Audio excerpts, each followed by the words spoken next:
अस्सलाम वालेकुम। हम ऑक्सफोर्ड की उर्दू की दूसरी जमात की किताब किरण की एक नज़म देखने जा रहे हैं, फूल और लड़का। छोटी सी नज़म है, आसानी से समझ में आ जाएगी।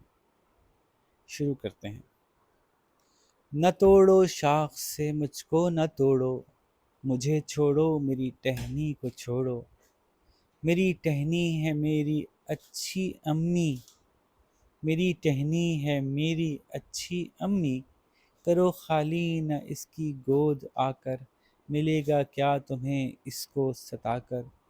जब अपने साथ ले जाओगे मुझको, न अपने घर में खुश पाओगे मुझको। मुझे ढूंढेंगे मेरे दोस्त भंवरे, पता पूछेंगे मेरा सब परिंदे। बहुत अफसोस होगा तितलियों को, पपीहों को, कोयलों को, पपीहों को, कोयलों और बुलबुलों को। न तोड़ो शाख से मुझको न तोड़ो, मुझे छोड़ो मेरी टहनी को छोड़ो। अच्छा जी, तो एक दफ़ा तो हमने पढ़ के देखा, ये मेरे ख्याल से यहाँ पे और नहीं होना चाहिए। बहुत अफसोस होगा तितलियों को, पपीहों को, कोयलों बुलबुलों को। जी, और जो है वो इजाफी है।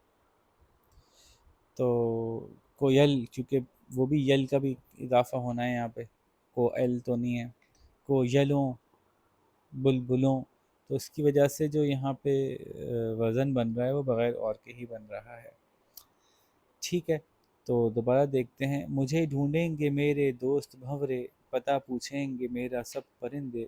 बहुत अफसोस होगा तितलियों को, पपीहों को, कोयलों बुलबुलों को।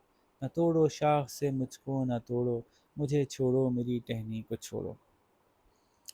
ठीक है, बाद औक़ात हो जाती है मिस प्रिंटिंग, तो उससे परेशान नहीं होना चाहिए। मतलब समझते हैं जी इसका। न तोड़ो शाख से मुझको न तोड़ो, ये फूल कह रहा है बच्चे से कि मुझे छोड़ो मेरी टहनी। टहनी जो पतली सी डंडी शाख होती है, इस पे फूल लगा होता है, उसको छोड़ दो। टहनी मेरे लिए मेरी अम्मी की तरह से, क्योंकि इन्हीं की गोद से मैं पला बड़ा हूँ, इन्हीं की गोद से मैं पैदा हुआ हूँ। तो मेरी टहनी है मेरी अच्छी अम्मी, करो खाली ना इसकी गोद आकर। मतलब जैसे किसी माँ से उसका बच्चा छीन के ले जाते हैं तो उसकी गोद खाली हो जाती है। ये मुहावरतन हम कहते हैं कि गोद खाली हो गई, यानी उसका बच्चा उससे छिन गया। इसी तरह से मेरी टहनी से भी उसका बच्चा ना छीनो। तुम्हें क्या मिलेगा उसको सताकर, मेरी माँ को सताकर, यानी मेरी दरख्त की टहनी को सताकर, पौधे की टहनी को सताकर। जब तुम अपने साथ मुझको ले जाओगे तो भी तुम मुझे खुश नहीं पाओगे। मतलब मैं वहाँ उदास ही रहूँगा तुम्हारे साथ जाके, तो फिर फ़ायदा क्या मुझे अपने साथ ले जाने का। और फिर मुझे ढूंढेंगे मेरे दोस्त भंवरे। भंवरे वो छोटे छोटे कीड़े से होते हैं जो उड़ने वाले, जो ब्लैक कलर के होते हैं, फूलों के ऊपर आते हैं। इसी तरह से तितलियाँ भी आती हैं, और दूसरे कुछ छोटे मोटे परिंदे भी फूलों को देख कर वहाँ आते हैं। तो मुझे ढूंढेंगे मेरे दोस्त भंवरे, पता पूछेंगे मेरा सब परिंदे। सब पूछेंगे कि कहाँ गया फूल, कहाँ गया। बहुत अफसोस होगा तितलियों को, पपीहा, कोयल, बुलबुल, ये सब परिंदों के नाम हैं। पपीहों को, कोयलों, बुलबुलों को। तो मेरी शाख से मुझको ना तोड़ो, मुझे छोड़ो मेरी टहनी को छोड़ो। ठीक है जी।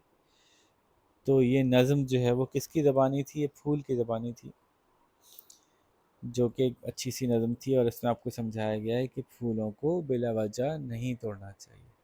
बिला वजह फूलों को नहीं तोड़ना चाहिए। हाँ, आप फूलों का कारोबार करते हैं तो चलो ये बात समझ आती है कि आप फूल उगाते हैं, फूल तोड़ते हैं, फिर फूल बेचते हैं, लेकिन साथ ही अगला फूल उगाने की तैयारी करते हैं। ठीक है, तो